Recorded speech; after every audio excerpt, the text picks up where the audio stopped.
Brother Jesse was saying, your message, your title is too long. Walking. Why not? But by some reason, I was this morning, I was meditating. Why not the title is Revisiting Acts 9:31 in the light of the life of the church, Glencom Baptist Church. And having said that, before I start and let us remind ourselves of this covenant that we recite together. You see, recite together every year. And it ends in a prayer. Having said that, the GVC Constitution under Church Covenant and Statement of Faith, I know most of us here, we've been here, you've been here since 1995, I think. I don't know, we recite it. The covenant, it's in Article 3 of our Constitution, Section 8, Church Covenant. The following covenant is to be read annually, every third Sunday of January or February at most, by all members present. Then we read those covenant in respect to fellowship, ministry, stewardship, personal life. Then, I want Brother Jesse to. Then this is a prayer. At the end of those, we recite, everybody, the covenant members recite this in respect to fellowship. But at the end, you notice, it says there, also I pray. Maybe they can print that there, because I print it in my message. Because it says there, before I pray, because mind you, this is a prayer. So, you don't just recite it, listen to it, but more so, it is a prayer bringing delight and glory to God when we pray this. Hoping that day to day, maybe I suggest that we don't read it just every year, but maybe every 6 months, that we'll be reminded of how good and great and loving is God. Later on, I will touch on how God really blessed this church. Come next month is the anniversary, and most of the time we have that old picture of the small church. And then back in 1997, 98, with lots of prayer, with the grace of God, with His help, we got this. But it's not easy. As we read next in our text, as the church grew, when Jesus Christ said, Jesus declares, I will build my church and the gates of hell will not rebel against it. And this is the manifestation of how God is good. Because later on, we are so amazed. Because from small church, but it's not easy. We've gone through, those who are here, we don't have any board of elders yet. The board of deacons started to pray, of course, together with the members, to have the approval. But I will give more details on that. So they did it. But I will say here, it says there, also I pray, at the end of this, also I pray that it might be said of this fellowship, as it was said of the early church. You see, it might be said of this fellowship. Some churches, they don't use the word fellowship, church. They use fellowship. But in this context, it's our church, the fellowship, as it was said of the early church, the one that we have read. The background is the early church. It was strengthened and encouraged by the Holy Spirit. It grew in numbers, living in the fear of the Lord. So it seems this was taken in the version of NIV. Because in other version, In NLT, it says, the church then had peace throughout Judea, Galilee, and Samaria, and it became stronger as the believers live in the fear of the Lord. And with the encouragement of the Holy Spirit, it also grew in numbers. So before that, let us pray. Yes, our dear God and Heavenly Father, at this time, we ask your presence in our midst, O God, in the moving of the Holy Spirit in our midst. Oh, dear God, we are so grateful and thankful for you, our great God, our merciful God, our loving God. In spite of our weaknesses, limitations, in spite of things happening around us, in and outside our church, they're like persecution. But, of course, dear God, there are a lot of persecutions. Doesn't mean only during the early church. It comes in different ways. Opposition. Now we have this Bill C-9. Oh God. Thank you, Father God, for your mercy and grace that you have again enabled us to worship you. It says also to worship you in your holiness with tremble and fear, that we can know you more, that we can have that reverence in who you are as God. And also, Father God, walking in the fear of the Lord, and also walking in the comfort of the Holy Spirit. May you help us. It's not easy. It's ongoing. That's why it's walking. And also help us, Lord God, to standing firm in one spirit, strengthened and encouraged by the Holy Spirit. One spirit, because you, Holy Spirit, indwells in our hearts, each and every one of your children here, whom you have called, you have chosen, in spite of our weaknesses. Thank you, Father God, of the comfort, strength, encouragement of the Holy Spirit. Thank you for the leaders. And also remember our pastor and his family. Continue to strengthen them, encourage them in the Holy Spirit. And continue, Lord, to be with them. Thank you, Father God.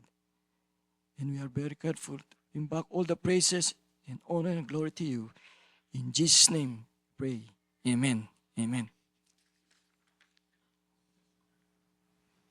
So, as I've said, when we read through our text, just one verse, but why fear?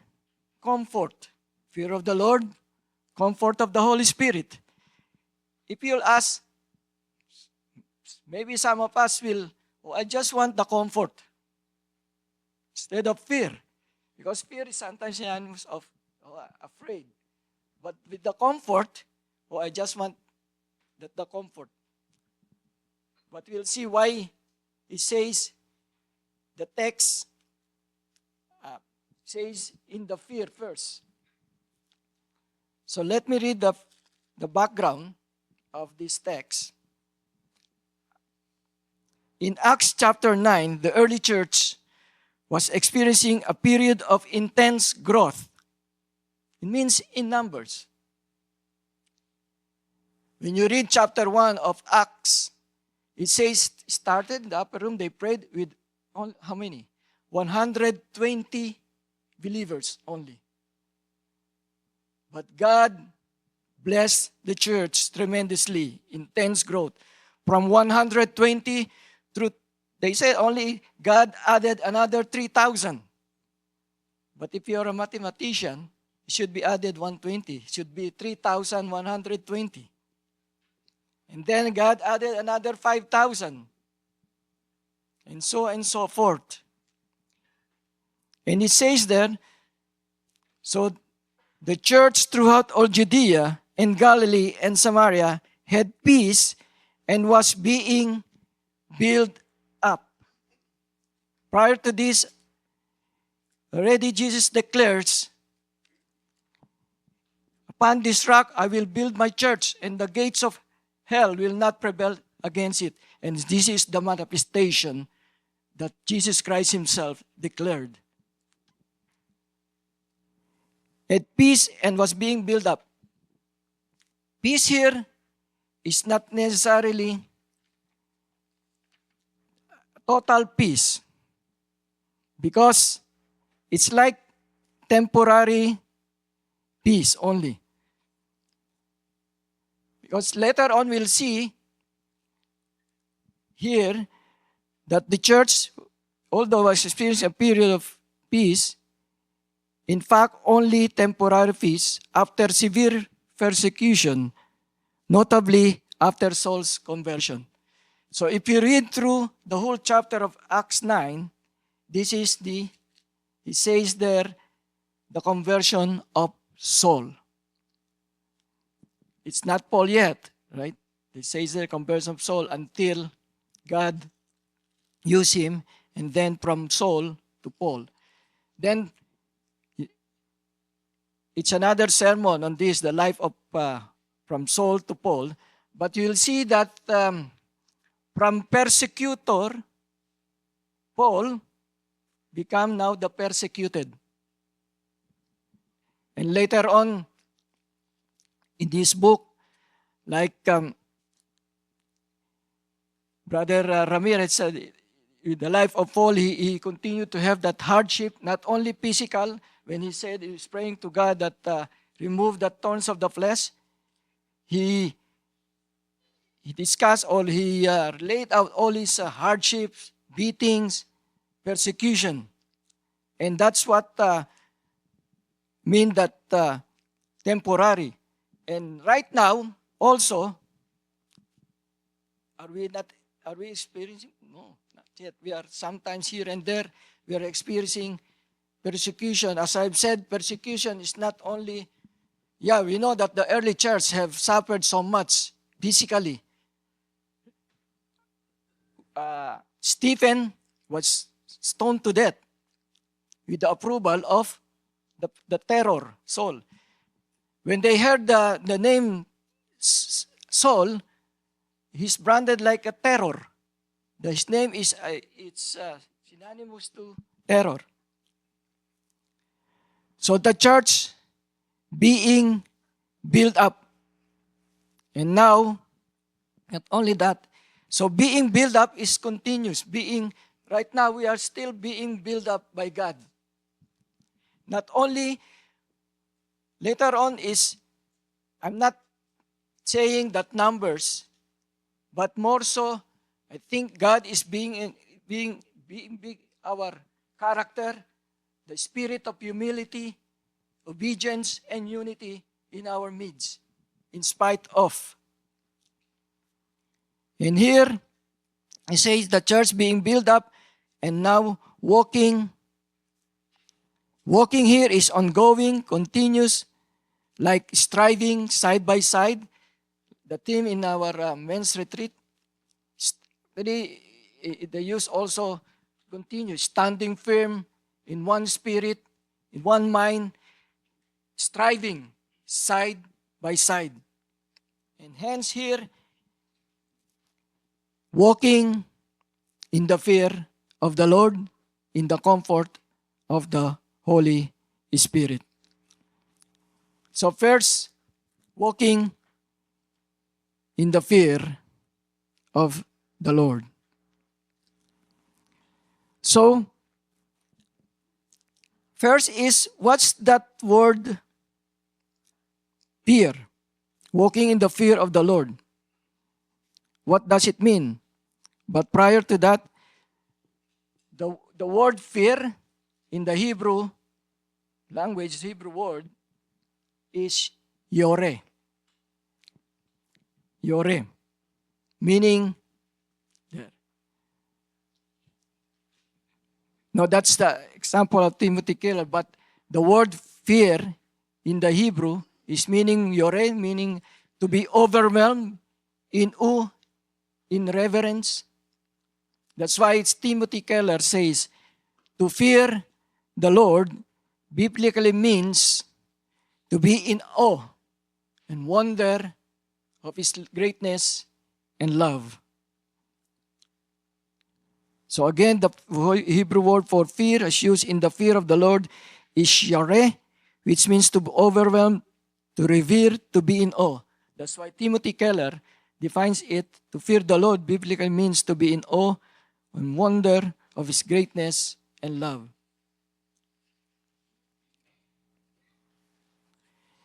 Now, back to the, if you are paying attention of the one that we have, the video clips, it's Michael Reeves. That guy is Michael Reeves. He was interviewed in Table Talk at Ligonier. And before the portion of the quote of Michael Reeves, it was say in Isaiah 11, if you are paying attention, he quoted in Isaiah 11. And let me read that quote. He says only in Isaiah 11, but it was quoted in Isaiah, specifically Isaiah 11, verse 2d and 3a. If you see Isaiah 11, maybe I can plus it. Isaiah 11. This is very interesting.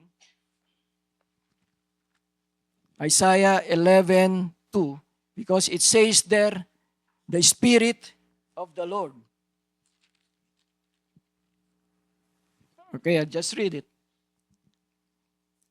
Isaiah 11, verse 2. And the Spirit of the Lord shall rest upon him, the Spirit of wisdom and understanding, the Spirit of counsel and might, the Spirit of knowledge and the fear of the Lord. Mark this. Praise. Here is Isaiah is talking about the coming Messiah, who is Jesus Christ Himself. He says, the Spirit of knowledge and the fear of the Lord, and His delight, Christ's delight, shall be in the fear of the Lord. So in these passages, in Isaiah 11, especially verses 2 and 3, we see an extraordinary passage where the Spirit of the Lord anoints the Messiah. And we're told that the Spirit of the fear of the Lord will be on Him, and His delight will be in the fear of the Lord. And that shows us what it means for believers to fear the Lord, because we are shown there that Christ Himself has a delight in fearing the Lord. So the fear of the Lord that Christians are to have is a sharing in Christ's own fear of the Lord. And you see in the fact that it's Christ's fear of the Lord, that the fear of the Lord does not mean we are afraid that we want to run away from God. Quite the opposite. And this is what Michael Reeves says, and I quote, the fear of the Lord that Christ has, that He shares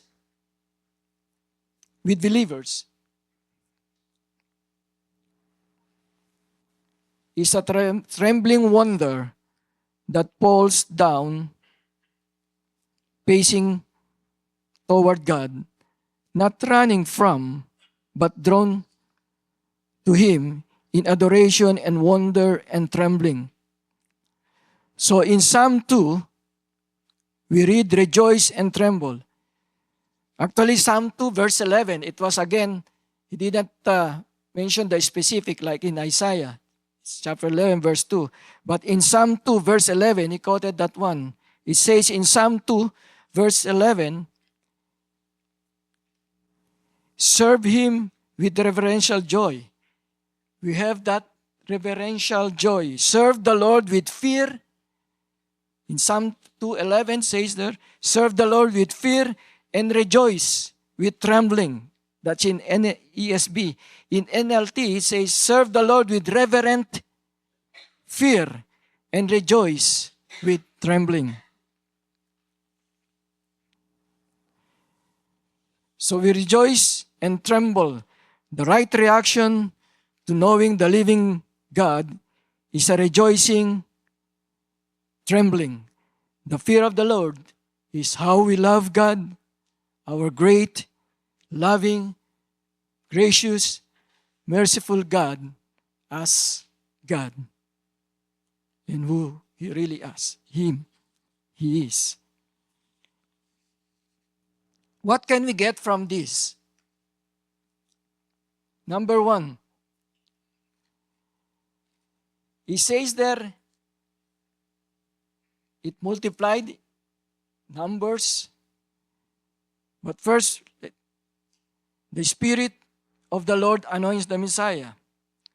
The Spirit of the fear of the Lord is on Jesus Christ. And Christ's delight is in the fear of the Lord. His life exemplifies ultimate humility and obedience to God. How he loved God. He wants to share with believers in the early church, as well as for us today in the church, in this church, a trembling wonder, fear of the Lord. How we love God, our great, merciful, sovereign, all-powerful, almighty God, as God. When you read through the whole book of Acts, from chapter 1, Peter was so boldly filled with the Holy Spirit, always declaring whom they know who God is powerful. The God who raised Jesus from the dead. And even Paul says in Romans chapter 8, whoever will confess with his mouth that Jesus is Lord and believe in his heart that God raised Jesus from the dead will be saved. And that's what we are doing as the church, is to continue proclaiming the gospel. So now is it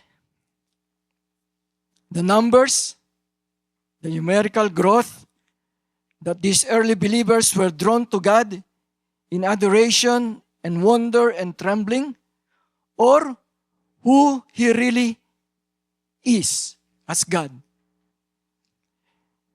Sometimes,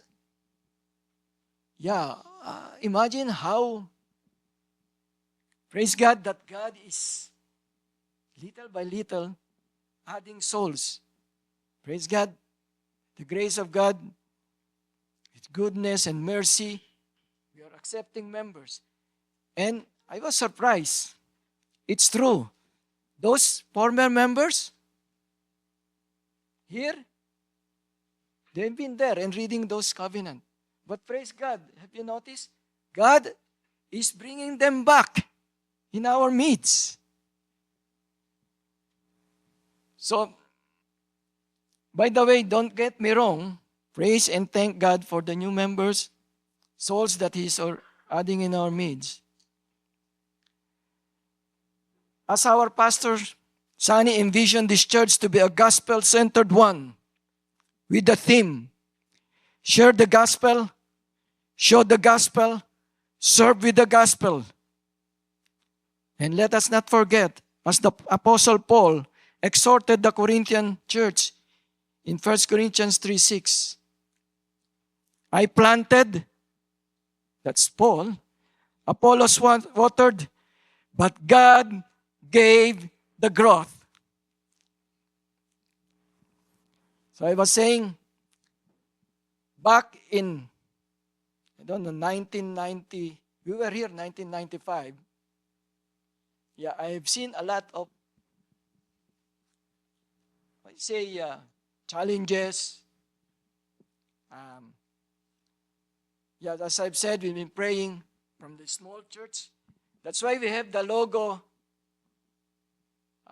What's that? A small church with a big heart for God. I think that was, it culminates because we just have that small church. But we started to pray because we believe in God that God will add souls in our midst. But more so in humility. That's what, in humility, because it's the Holy Spirit that will help us, strengthen us in humility, in unity, and in obedience. So one day we started, but mind you, they're like opposition. As you have known, these are like Jewish community. When they know that, I think for some reasons, because we have to invite the counselor of this city, who is in the jurisdiction, and of course we have to ask permit, we have to apply from the city, and first of all, this is the disclaimer, their opposition, they thought some of the members, not all, that it's the fault of some of the deacons, not to, why you just apply for that floor, not, now we have that there, but why not, if I'm an engineer, I want to apply already for long-term planning. You foresee already that God will bless our church, so why not have it more? But there is a position. During that time, you can see these houses here, there are no 2 floors, only bungalow. So the bylaw that time by the North York municipality, they say, no, you cannot. You have to abide by. But in spite of those, we were allowed by below that we have, okay, we had, but still, our neighbors, they have to have this, like in the house, if you want to apply for, what is called it, the COA, Commission on Audit, for extension, you have to go to apply for this. No, I'm sorry, that commission audit, I'm thinking of the Philippines audit. No, it's Commission on Adjustment, sorry. It's not audit, because it's Committee on Adjustment. Committee on Adjustment. If you have a residential house, a big house, a bungalow, you want to have an extension, you have to go to it's also in the municipality, Committee on Adjustment. I think that's the same in regards with building permit, committee on, but you have to go through, they will, I think they will announce it in the neighborhood. They will post some, we call this, in an imaginary place that all the neighborhood can see, or they can go to the, so anyway, make the long story short, we went through, and then this counselor, together with some of the neighborhood, will attend. We just have a small area. I think in that small church, we have this Mary knows that. Those who were here, we have that small church. And then we have to undergo criticism, like that, opposition. No, you cannot, because this is just like we have permitted only you at this small church. Anyway, but praise God, with so much opposition, we trust God. That's why He says also in Psalm 115:11, you who fear the Lord, trust in the Lord. So we just trusted God, trusted Lord who He is. And then we experience the growth. And now come Bill C-9. When you read the Bill C-9, I've read this. There is like this Canadian Bar Association with the criminal section, criminal justice section. And mind you, they collaborated with this other group, the 2SLGBT. Why you have this Canadian Bar Association with your criminal justice and now integrated cooperation in regards with, when you read this, it says there, yeah, they allow churches to continue, but I think this Bill C-9 is combating hate act. That's why it says Bill C. The C there is combating. The combat. I don't know how they use it. Mind you, they're more like, what's it? Not friendly. Why use combating? Combating is more, combating, it says combating hate act. Meaning, you combat, you fight. Right? So, anyway, when you read through this, it's still the gray area. How can you, yeah, they allow you. I think they will, that bill is, you cannot prohibit this group to come. That's why we don't hate, we even love those people to come in. God loves them to come in the church, to show God's forgiveness and love to them. So fearing the Lord was the spiritual anchor that kept the early believers humble, unified, and obedient, proving that when the church lacks worldly pressure, that is, with or without persecution, opposition, they must still maintain their spiritual devotion and reverence to God. We might not experience yet a period of intense growth, as some says, not quantity, but quality. But walking in the fear of the Lord with all humility, unity. That's why in the retreat, in the men's retreat, unity, standing in one spirit with the strength, encouragement, and comfort of the Holy Spirit and obedience. And we've always put the whole armor of God. We be strong in the Lord, not in our strength, in our knowledge. The devil will have different schemes, like these schemes. He will throw arrows.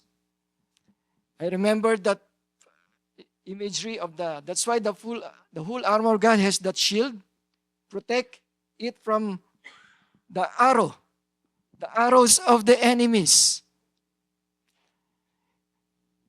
Satan is like a roaring lion whom he may devour. He will make any schemes, different schemes, like arrows. That's why we should be always standing firm, side by side, walking in the fear of the Lord, depending on Him only. There will be spears of discouragement, spears of despair among us.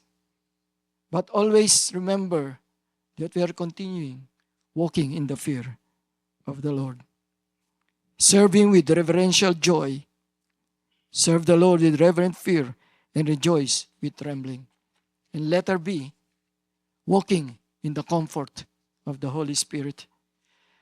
As I have said, as Jesus declares, I will build my church, and the gates of hell shall not prevail against it. He promises the Holy Spirit in John 14, 25, 27. So here again, peace is temporary during that time in the early church, in the midst of severe persecutions. Things are temporarily looking up. The church of Jerusalem, now scattered throughout Judea, Galilee, and Samaria, seems to be enjoying a time of peace. But Jesus promises the Holy Spirit. And Augustine, and I quote Augustine, one of the early fathers, Augustine says, what the soul is in our body, the Holy Spirit is in the body of Christ, which is the church. So Jesus himself told the disciples that the Holy Spirit dwells in them in John 14:17. So let me read first in John 14:25-27, please. John chapter 14:25-27, before John 14:17.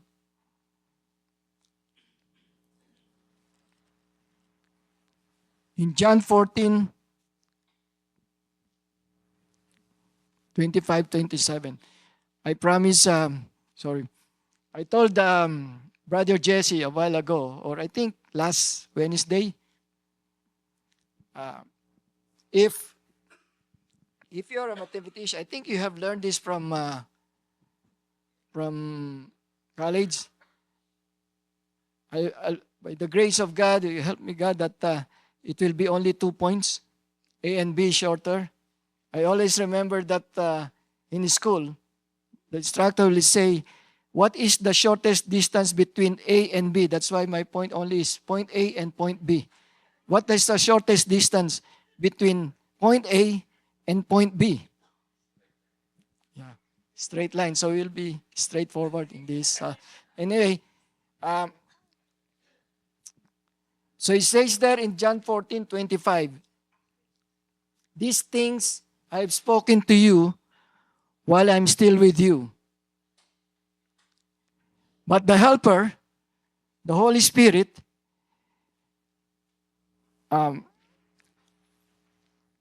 some translations, the Holy Spirit is, sometimes it's comforter. That's why that's why it's used there in this text, ESV, comfort, because he's also a comforter, counselor. Here they use the word helper, whom the helper, the Holy Spirit, whom the Father will send in my name. He will teach you all things and bring to your remembrance all that I have said to you. And lastly, peace I leave with you, my peace I give to you. Not as the world gives, do I give to you. Let not your hearts be troubled, neither let them be afraid. I've said, it says there, temporary peace. I know they're not depending on the peace around them. It's within their circumstance, but they rely on what Jesus Christ, peace I leave to you. In regardless, you will have temporary peace, or because you will still suffer persecution. That's why you have to be walking, continuous walking in the fear of the Lord and in the comfort of the Holy Spirit, the strength and encouragement of the Holy Spirit. So again, Jesus himself told the disciples that the Holy Spirit dwells in them in John 14:17 now. It dwells in us. That's why in Sunday school, I was so blessed. Every time, it's not easy for us to hear it, live it, but it's the Holy Spirit always reminding us what we are learning from Sunday school. It's only by the grace of God, His enablement, and that help of the Holy Spirit in us. So it's there in 14:17, even the Spirit through whom the world cannot receive, because it neither sees Him nor knows Him. You know Him, for He dwells with you, and He will be in you. So if the Holy Spirit dwells within us and in us, we are strengthened, encouraged, and comforted to know that. So now here comes my acronym, the Spirit. I didn't say holy because it's it's understand holy. But now I'll say S. Remember this as believer, that we have this Spirit. S, it seals the believer. Letter S, seals the believer. It says in Ephesians 1:13. Ephesians 1:13, it says there. says that we are sealed with the Holy Spirit. Ephesians, we are sealed with the Holy Spirit, seal as an emblem. It speaks of His ownership of the believer. It is a finished eternal transaction. That's why it says in Ephesians 1:13.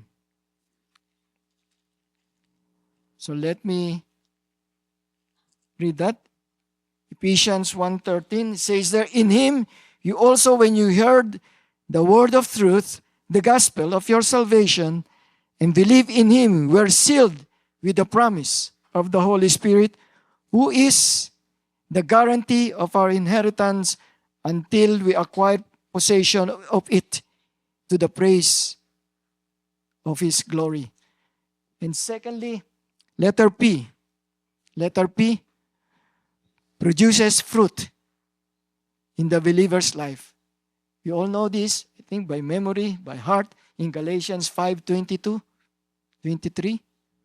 But the fruit of the Spirit is love, joy, peace, patience, kindness, goodness, faithfulness, gentleness, and self-control. The fruit of being led by the Spirit of God includes, as I mentioned, love, joy, peace, patience, kindness, goodness, faithfulness, gentleness, and self-control. These attitudes and actions will characterize our lives as we allow ourselves to be grown and molded by the Holy Spirit.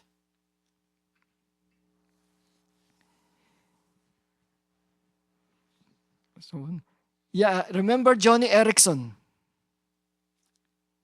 1967, a diving accident left then 17-year-old Johnny Erickson a quadriplegic. I think some of you know and see him and see her. Founder of Johnny and Friends, in regards with the Christian ministry for the disabled community, and also he was in 2005 appointed to the Disability Advisory Committee of the U.S. State Department. And this is what he quoted. This from Francis Chan, and I will quote what he see in the life of John Erickson. Francis Chan, the author of Forgotten God, Reversing Our Tragic Neglect of the Holy Spirit. So, upon hearing all those accomplishments, says, yet it is not because of these accomplishments that I consider her the most spirit-filled person I know. Actually, it has nothing to do with all she has accomplished. It has to do with the fact that you cannot spend 10 minutes with Johnny before she breaks out in song, quotes scripture, or shares a touching and timely word of encouragement. I have never seen the fruit of the Spirit more obviously displayed in a person's life as when I am with Johnny Erickson. I can seem to have a conversation with Johnny without shedding tears. It is because Johnny is a person whose life at every level gives evidence of the Spirit's work in and through her. Next, letter I, intercedes on behalf of the believer. In Romans 8:26-27, intercedes. In Romans 8:26, chapter 8:26, 27. Likewise, the Spirit help us in our weakness, for we do not know what to pray for us we ought, but the Spirit Himself intercedes for us with groanings too deep for words. And He who searches hearts knows what is in the mind of the Spirit, because the Spirit intercedes for the saints according to the will of God. The Holy Spirit has His own mind. He prays for us. I don't know about you, but sometimes I find the thought of the Spirit of God praying for me according to the will of God extremely comforting. So many times in life, I don't know what to pray, either for myself or for others. See, sometimes, I don't know, when you're visiting a patient in this hospital, special patient with cancer, you visit the person over and over, maybe 5 times or 5, and see, sometimes it's hard really to pray now. You know what I can pray? Pray for healing. But it reminds us that with our groanings, the Spirit help us intercede. In any given situation, we might not know exactly how we should pray or what we should do, but we can take confidence in the fact that the Holy Spirit knows our hearts and the will of God and is always interceding on our behalf. Next, R, regenerates the believer. In Titus 3:5, it says there,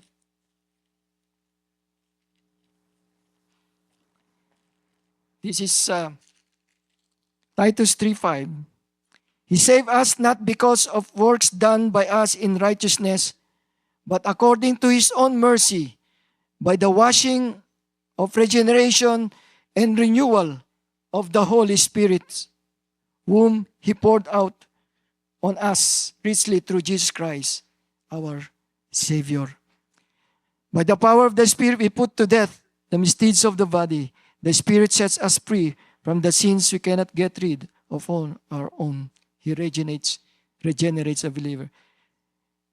Next, I, instructs or teaches the believer. Again in John 14:26. Yeah, we have read that a while ago. In John 14:6, it says there, instruct, teaches the believer. John 14:26. But the Helper, the Holy Spirit, whom the Father will send in my name, He will teach you all things and bring to your remembrance all that I have said to you. The Helper, the Counselor, the Holy Spirit teaches and reminds us of what we need to know and remember. He is our comforter, our advisor, our encourager, our strength. And last, He testifies, bear witness about Jesus. In John 15:26-27, John 15, chapter 15, verses 26-27. But when the Helper comes, whom I will send to you from the Father, the Spirit of truth, who proceeds from the Father, He will bear witness about me. And you also bear witness because you have been with me from the beginning. In Acts chapter 1, verse 8, a very encouraging passage in Acts chapter 1, verse 8, it says, but you will receive power when the Holy Spirit has come upon you, and you will be my witnesses in Jerusalem, in all Judea and Samaria, and to the end of the earth. We may not be there in the early church, moving forward, preaching the gospel in Jerusalem, Judea, but we are here now, presently, preaching the gospel in our neighborhood, in the ends of the earth. Praise God for our mission evangelism. If God's will, if God enables them again to go to the Philippines or other countries in the world to preach the gospel, it says there, by the power of the Holy Spirit, they will preach the gospel about Jesus. From the Spirit, we receive power to be God's witness to the ends of the earth. It is the Spirit who draws people to the gospel. And let me end this one.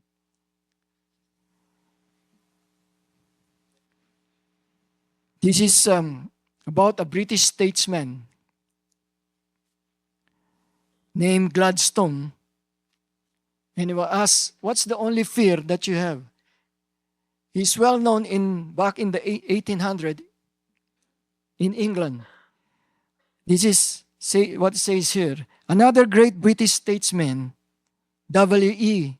Gladstone, who often served as Prime Minister between 1868 and 1894, once sat in Christ Church College and talked at some length about happy changes he had witnessed during his lifetime in the lot of the English people. His outlook was so radiantly optimistic that it aroused a challenge. One of the students said, "Sir, are we to understand that you have no anxieties for the future? Are there no adverse signs?"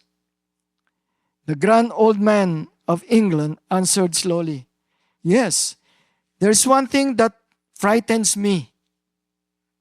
The fear that God seems to be dying out in the minds of men." Oh, I pray that as we have gone through every year, we read this. It's a prayer that we can also have that in our personal prayer. Oh, I pray to God to pray to God that this church, that has been said in the early church, it was strengthened, encouraged by the Holy Spirit. It grew in numbers. We might not have seen that, we have seen that already. That God is already adding in numbers. But more so, pray to God also that we may grow also in humility, in unity, in obedience to God. So may we continue walking in the fear of the Lord, and in strength, encouragement, comfort of the Holy Spirit in our lives and in this church. Let us pray. The Lord bless you and keep you. The Lord lift his countenance upon you and give you peace. And give you peace. And give you peace. The Lord make his face to shine upon you. And be gracious.